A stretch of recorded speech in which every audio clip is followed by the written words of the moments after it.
Welcome everybody to Let's Thrive and Shine Beyond Belief. And it's a podcast that's targeting leaders, entrepreneurs and business owners that, I don't know, maybe feeling a little bit more stressed and tired than they need to be, or maybe they're leading to burnout. Or possibly they've got that little voice that's saying that they're not good enough and they're not able to thrive and shine like they should do. And it's talking to people that have gone through those journeys themselves and being able to share their stories and tips and strategies so you can become even more limitless. What can I say? Limitless. So without further ado, I'd love to introduce you to one of my great friends, Lisa, who's gone through her own trials and tribulations, which she's going to share with you today, and how she's been able to turn it into a much more positive way of living. So without further ado, I'd like to introduce Lisa Phillips. So could you please introduce yourself and tell us a bit about your journey and how you got to here? Hello, Keely. Nice to be on here with you. So thank you. Okay, so yes, I'm Lisa Phillips and I am the owner of a sustainable hair salon in Surrey. I'm company director. I no longer work in my business. I kind of pop in. Here's my office today, but I pop in when I want to. But yeah, my business is sort of thriving. But it wasn't always like that being a business owner. I've had all the challenges that everybody goes through and come out the other side. So yeah, that's me. So that sounds really simple, but I know your journey and I know it's not been simple. So can you tell me what sort of led you to this point? What made some changes in your life? Why did you change it? So So I mean it kind of started I've done all different roles in my industry. So I've been that really busy stylist in a really busy salon. A lot of my work I did in the West End of London, in all different areas. And pretty much at the age of 25, I kind of got really well, I was really ill with stress. I was just working way too much, which led me then to study yoga. And I studied yoga for years and years, went on to teach yoga. And I did that as well as be a hairdresser. Then once I'd had my children, I kind of thought, oh, it'd be a good idea to have my own business. That's the only thing I haven't done. I've done everything else, but now I need to get my own salon. And I wanted to try and make a business, a hair salon business that really supported other employees to work and thrive and grow in our industry, but not have the stressors that our industry often presents. So I kind of decided to open what I called then a sustainable hair salon, but it was more about the sort of equality of our employees and all of that type of thing. However, yes, it wasn't easy because having two small children, trying to run a busy column, trying to, make money in the business to cover the bills and everything else. We were just coming through a recession actually when I did open my business in 2010. So probably wasn't the best time to do it, but if you're going to do it, why not start when things are tough? yeah. But literally within the first year of opening my business, my mum got diagnosed with Parkinson's. And obviously, I'm really close to my family, and my family have always supported me in everything I've done. So it was a little bit of a kick in the teeth because I kind of thought, well, where's this going to take me? But it did lead me to become a much more non-toxic, non-chemical company.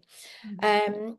But trying to run a business, trying to bring up two kids, trying to employ staff and train them, and then trying to deal with hospital appointments and the challenges of somebody who you love with Parkinson's wasn't easy, Yeah. which then led me to literally, you know, wearing all the hats for everything in life. Until I realized that really something had to change because actually I probably would have lost my marriage, I would have lost my business.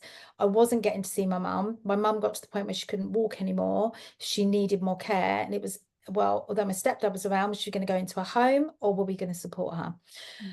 And that was kind of the point when I thought, that's it, I've got to make a change. And did quite a lot of reflective work, got really involved in my mindset, my yoga, and realized that I was doing things wrong, that I was working too much in my business and I wasn't working on my business. I was failing my employees because I was never really present. I was there, but I wasn't there in person to really support them. So I stepped off the shop floor and started running my business as the company director, training my staff, implementing systems, doing all the things that actually I should have been doing from day one. And literally my business completely turned around. We made more money, I attracted more staff, we started winning awards. You know, everything just fell into place because I was a leader then, not running around like a headless chicken. I was leading my business and my team to success. And I got time to spend with my mum as well. So I actually, you know, came into my business probably 3 times a week then. But the rest of the time I got to support my mum and get to see my kids as well as they were growing up. So yeah, it's really, really important. That's kind of my story of where I came from and where I've got to. Yeah. Which is, you know, I mean, it's a major transformation when you go from, you know, working ridiculous hours to be able to have that flexibility of doing a 3-day week. And it sounds like a bit of an oxymoron that you turn around and say that you're actually working less in your business than you were before. And that, you know, it's not possible to do that as a business owner. Well, in fact, if you actually work smart, then it can be so life-changing, and learning to give up and trust other people to be able to take responsibility. Because if you don't empower your teams, and an important thing you said here is showing up as a true leader.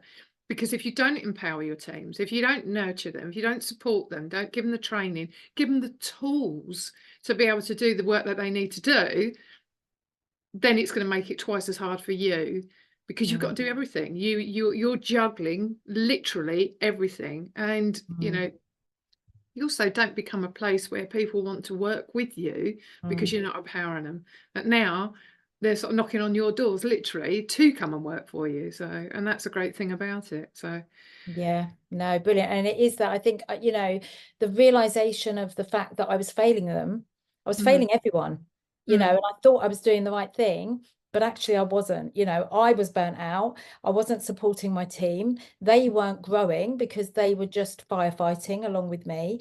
But making that transition, you know, literally making me change my identity, I was that hairdresser. I couldn't get out that mindset. And it's a big problem in our industry because, you know, we kind of see ourselves, if you're in the industry, you're cutting hair, you're dealing with clients, you know, and it's like, no, when you're a salon owner, you've got to put that identity aside for a bit, wear the hat and be the identity of the company director, and lead your team, grow it. And then if you want to go back and jump into the identity of a hairdresser, that's fine, but you do it by choice, and you do it when everything else is running smoothly, which I have the choice to do now. yeah. But I choose not to go back and cut hair. Which is good. It's Well, not money making for me. It's not worth it, you no, know. it's not. Yeah. And unless someone is prepared to pay absolutely high ticket prices for you to be having the scissors in your hand, then that's the difference. And I think a good friend taught me, so Jonathan, he said, you've got to have that mindset of, you are not a coach or a hairdresser, or you're in the business of hairdressing. You're in the business of executive coaching. You're in the business of whatever it is, because that's what you're doing. You are running a business. You're not the technician anymore. Yeah.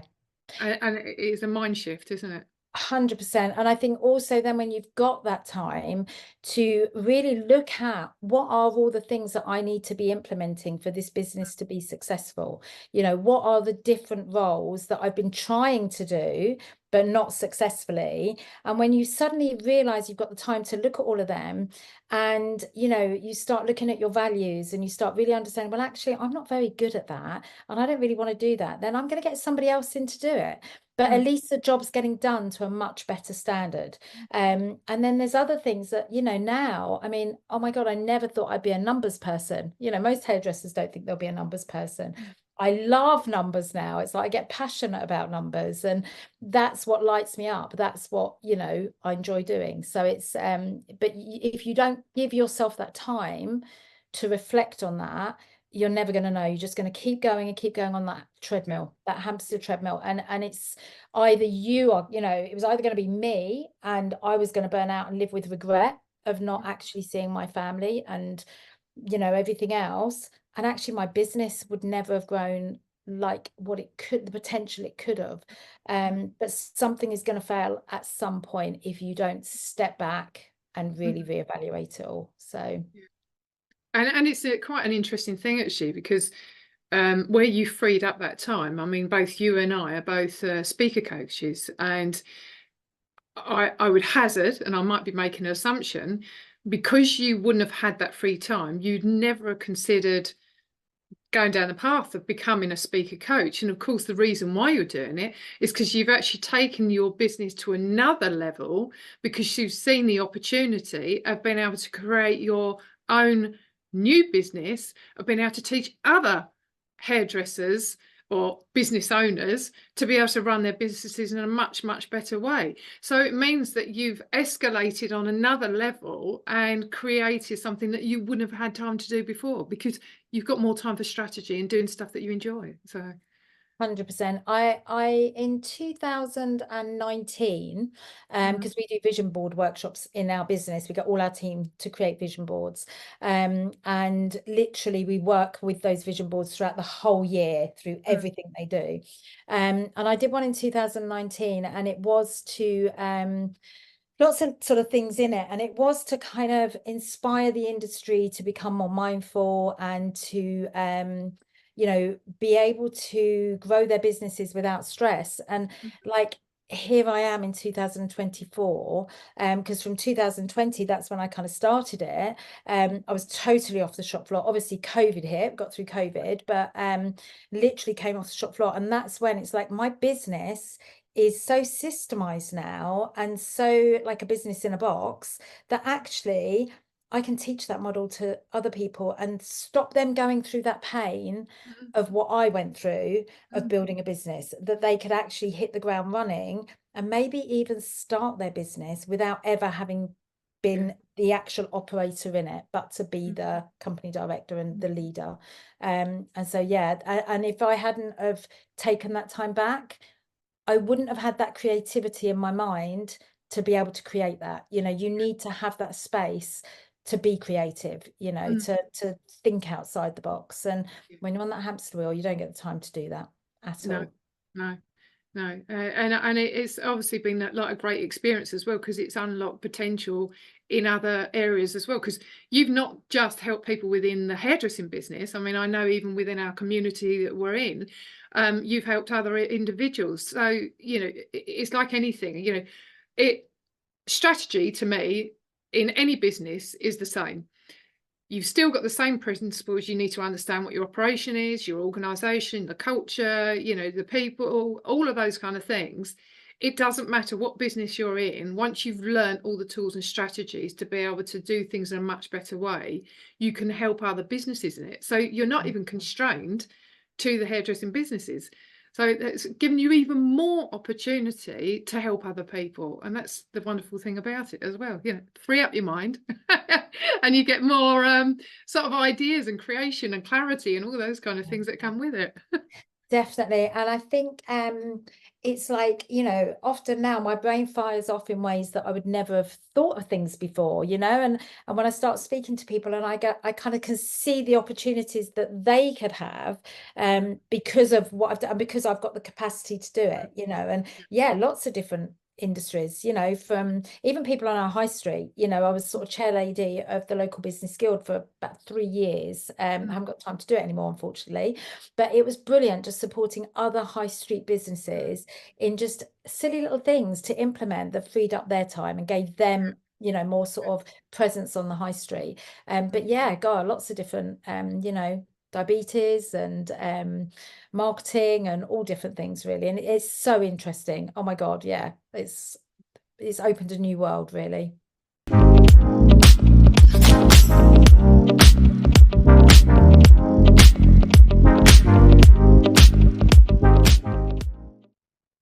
Yeah, and that's the wonderful thing is that it means that you can do stuff in the community and give back. I know you turn around and say that they're little things, but interestingly, I mean, I do mentoring with the Santander's Women Leadership Program, and and hear this with other small businesses as well, where they start off doing it wrong from the beginning, it makes it harder to make change in the future, because it's like anything. And I used to have it the big corporate world as well: crap in, crap out. And the problem is when you've got everything that's sort of manual process, or it's disorganized, it's not structured, you've got no schedule, you've got no plan, you've got no goals, you've got none of this in place. If you don't have any of those things in place in the beginning, it makes it so much harder along the way to actually change it. If you can put systems in place as soon as possible, and I don't mean just systems in terms of operational procedures, but having the right systems in place, where CRM, your marketing, all of those kind of things. If you can have those in place right from the beginning, rather than an Excel spreadsheet or all those kind of things that you've got or written it down and crayon on a piece of paper somewhere, when you start having that all the right thing, because it means that you can grow with it, and it makes it so much easier. So those little things are really important. Yeah. And I think the first thing I always turn around and say to people, the first thing I'm going to ask you to do is write down your organizational chart. And they're like, well, there's only me. I mean, there might be only you, but you're the marketing, you're the accounts, you're the sales, you're the operations, you're the R&D, you're the innovation. I said, write all of those down. What is it you do in all of those areas? Make a note of it, record it. One, because at some point you can hand that over to somebody else and it makes it easier. And two, you can work out, what of these things do I hate and what do I really enjoy doing? So you can outsource it or employ someone in. That's a simple thing to do, but it's absolutely fundamental for any business to do, and a lifesaver. 100%, because that's actually one of the things I teach in my program. It's like step one. Actually, you need to identify what you're doing at the moment, because they go, oh, well, I'm a hairdresser and I'm a salon owner. No, you're not. Identify all the things that you are doing right now. And when you start writing it down and you see all the things you do, and then you go, and where's time for you? Where's time for you to be you? And what about your family? And what about your time to just be, not even have to think? And they're like, well, I can't fit that in the agenda. And you're like, no. So, you can't do all of these things and stay healthy and be healthy for your business and be healthy for your team, and your family. And more crucially, for yourself. Yourself. And the interesting thing you say that as well is that, even writing down what you do from a family perspective as well, because at some point you need to say, well, what do I need help with? Because when you are someone that's quite active, a stalwart character, really strong, you tend to take on everything. You say yes, yes, yes, yes, yes, yes to everything. You never say no. Please learn the power of saying no. You can say thank you afterwards, but no thank you is okay. And no is a sentence. But when you write it down, is that you can turn around and say to your family, I need some help with this. I can't do it alone. I know people say, oh, about having like a, daily task thing on the ball thing. But if you make it clear, this is what you're responsible for, we all share out the duties. So it frees up some time, because if I'm sharing this all out to you, it means that we can all do something together. Not just me going into the kitchen, doing the cooking, then doing the class. And so by the time I sit down, I've not actually spent any time with you. So it helps from that side of it as well. And is any of those activities that you can outsource, like a cleaner or gardener and all those kind of things? 100%. I have this, there's a lot of you see a lot on social media, and people in business, definitely, they say yes to everything. Say yes to everything. Don't turn anything down. Like, if you get an opportunity, if you get more work, more business, say yes to everything. I completely disagree. Mine is not right now, but I'll take a look. So it's not no, but it's a not right now, I'll take a look. Yeah. because you need that time to think whether that is aligned with you Yeah. and your values, whether you are Mm. going to say yes to it. You know, there's this big thing of like, you know, got to say yes to everything. You've got to, because otherwise you'll miss out. You know, it's like, no, not at all. You need to really give yourself that space to do that. And I think when you're busy, you tend to say yes to everything because you are too scared of missing out, because you think that you're so stressed that it's me, I've got the problem, and if I don't say yes, I'm going to miss out, you know. Yeah, no, I definitely, the word yes has got to be used a lot less often, I believe. Well, as you turn and say, it's even if it is taking a step back, breathing, think about it, and does this really serve me? Is it going to create any value with it? Because as you say, some of those things that you think that are important to say yes to, is it going to serve you? Is it going to give you value? Is it going to exhaust you? Is it going to wind you up? You know, it's like, you know, does it really connect with who you are and what you Yeah, love? yeah, And it can be hard sometimes, because sometimes you're saying no to someone that you love, you care about, you know, a friend or something like that. And you think by saying no to them that they think that you're not being nice. And that's not true. It just means that at this time, I can't do that, or yeah, I haven't got the headspace for it, or, you know, I need to set some personal boundaries in place, because I need you to be able to respect those boundaries as well, because at some point you're going to want to say the same yourself, and it's okay to say no, you know. So yeah, it's no.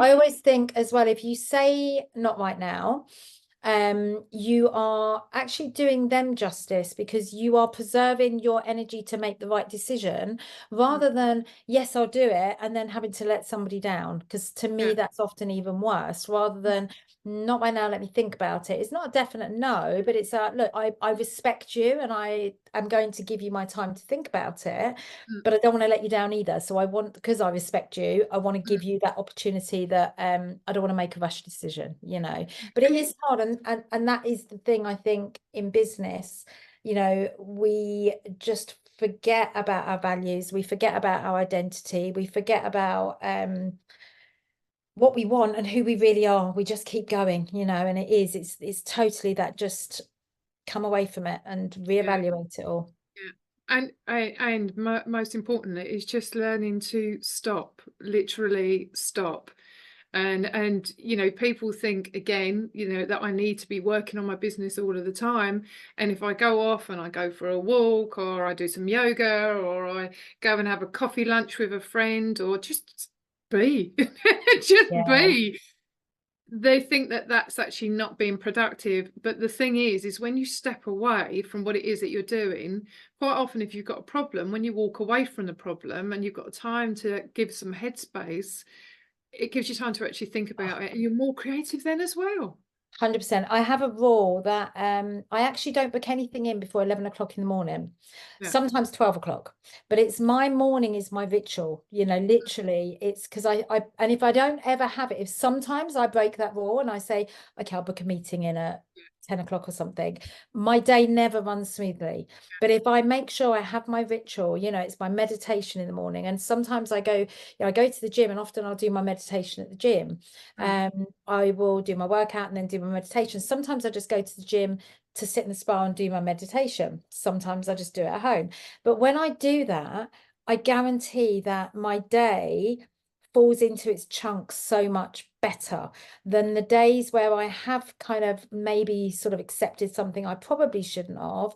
I'm firefighting all day. I haven't allowed my brain to align itself with what is ahead of me.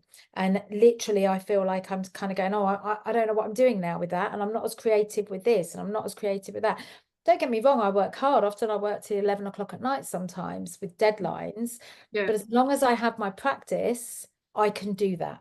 Do you know what I Yeah. mean? It sets that day up. And I think that's what we often forget, is that we kind of forget our things that work for us, and we Yeah. end up saying yes to the things that impose on those, you know, those systems, personal things we need, and we let them go, and then we wonder why things are falling around us. You know, why is it not going as smooth as it did last week? And when you really look at it, it's Mm. because you've let your personal practice go. You Yeah, know, your that's what, daily rituals. Yeah, yeah, your what is it? The must do's. yeah, And actually, I would say even with those must do's, you shouldn't impose those must do's on you. And when I mean that is that, you know, people get in a bit of a panic, you know, if they haven't done their morning ritual of yeah, yoga and meditation and journaling and or whatever it is that you put in place, because the whole point of those, you should be doing them when you're in flow with them, not because you go, oh God, I've got to get out of bed, I've got to do this, and it then really, really winds you up. So it doesn't become a pleasure, it becomes a sufferance, and it's completely in contrast to the whole point of doing it in the first place. So 100%. Well, you know me, Keely, we've shared rooms many a time at hotels, and there are some mornings when I go, no, or I give myself a couple of days off. Do you know what I mean? But when I've got deadlines or when I've got things that I really need to be in my A game, that's yeah, when I will just go, no, I have to do it because I know it makes me more productive. But there yeah, are times, don't get me wrong, when it's like, actually, today's just not feeling right. I'm going to do yeah, this instead, you know? yeah. So, yeah. Yeah. My one that I would love, although I can't do it, is that on the odd occasion you're saying the duvet day.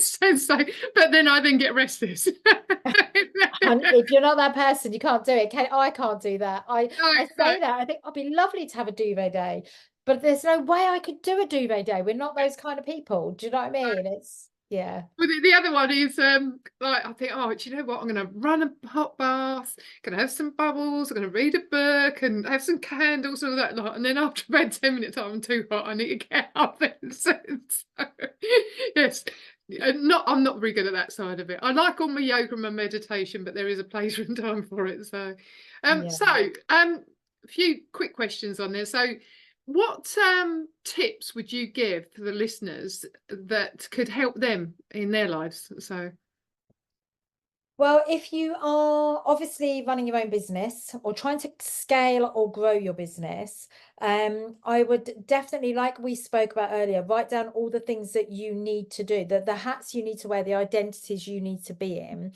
and make sure you're picking the identity that is going to grow your business and also is aligned with your values. You know, for me, I want to be a leader. I love inspiring people. So my identity as the salon owner, an educator actually, because I love teaching mindset to my team, was the identity I wanted.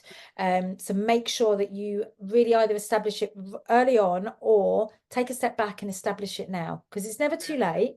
You can yeah, do it. You know, I've been in business 4 or 5 years before I changed my identity. yeah, But make sure you do that. Another one is even if you're starting your business or if you're in it, you need time out of your business to work on it. hmm, Don't keep working in it, even if you believe that, you know, in my industry, I know definitely, you know, hairdressers say, but I love cutting hair, that's where I'm creative, and coloring hair, and I get that, and that was me. I was like, you know, top of my game and absolutely love that. I had a fully booked clientele for a year in advance, you know. But yeah, it wasn't until I took that step back and looked at it and I realized actually I wasn't happy. That wasn't where my happy place. yeah, I wasn't giving my all. So you need to do it, whether you want to or not. You need to step back, yeah, build the business, and then you can step back into it. But you need to see it from the other angle. And then the other one is definitely schedule time for you every single day. And whether that's, you know, for me, it's all about mindset, growth mindset, being at my A game, all of those things. But that doesn't have to be that. It doesn't have to be your mindset. It could be that you just want to read a book that's going to inspire you more. It could be having a coffee with a friend because that lights you up and gives you motivation. Whatever it is, it's scheduling that time every single day to reward yourself for the work you're putting in and to keep you like calmer, healthier, you know, more focused, to mm, because it's hard in business, you know, it's not easy, but once you get it right, it can give you a really rewarding life afterwards. You just need yeah, to make sure you keep to those sort of things. Yeah. yeah. And some fantastic tips there. I mean, in fact, you did remind me of the two books that I read right at the beginning of setting up, which is bizarre because I come from a world of helping businesses to create their corporate plan and their strategy, which is all about all the things that you said. But the two books that I actually listened to and read right at the beginning, one was The E-Myth, Oh, and the brilliant. other one was The Road to Less Stupid. Oh, I haven't read that. Oh, it's brilliant, absolutely brilliant. And same like Oh, E-Myth, you could then they do it as like a story going yeah. through. Well, it's a similar kind of thing. And then at the end of each chapter, he also gives you like a inspirational quote or consideration and some actions to do. But really, really good ways when you're first starting out, how to set up your businesses right, the organization, all the things that, as you say, being the technician instead of actually being the business owner and all those kind of things, but really, really good strategies. So, but yeah, so great ones there. So I know I've just thrown out two books. Well, So yeah, usually, brilliant. I've read one of your books. I will be on to the other one. It's got two now. yeah, exactly. So what about yourself? Have you got any, not just books, but say inspirational podcasts or audios or something like that that you think that somebody would benefit? Oh my goodness, you put me on the hop there. I've got so many books that I've read that I would love. Oh my goodness, I can't even think about them right now because I'm trying to think. I mean, the E-Myth was one of them.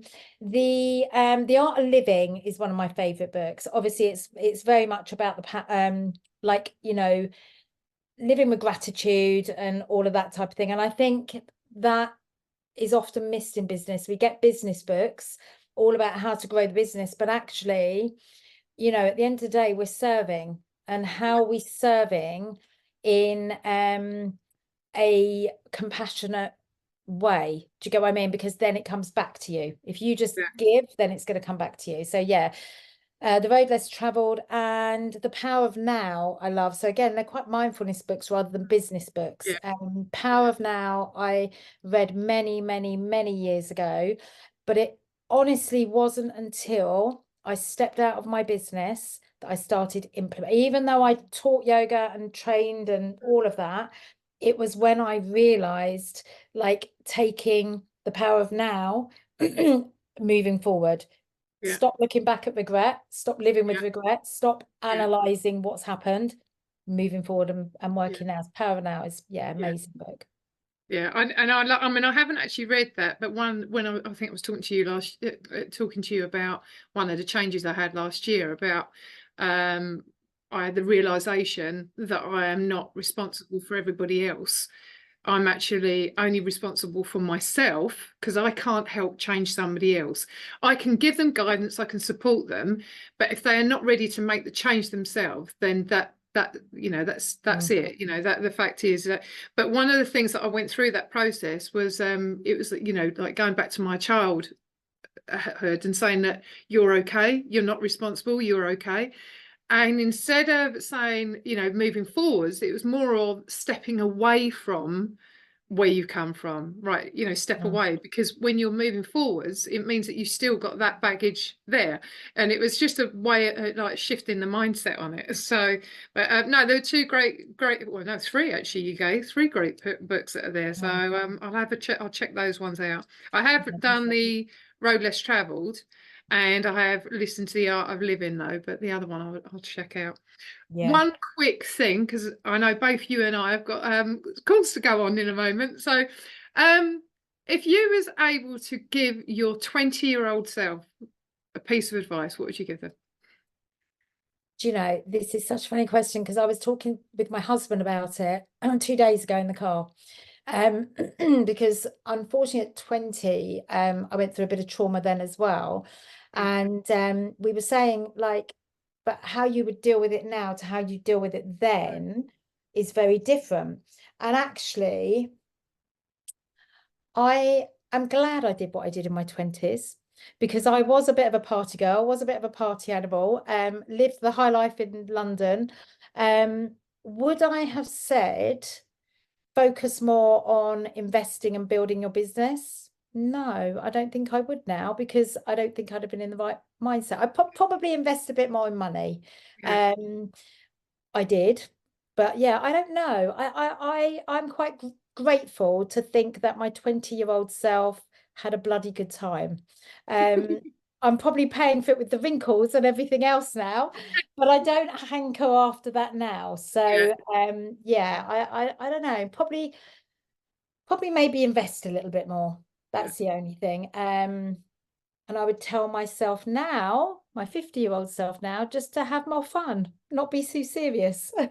And probably that, don't be too serious in your 20s, because we are, aren't we? We're too worried yeah, about what other people are thinking yeah, than, yeah, yeah.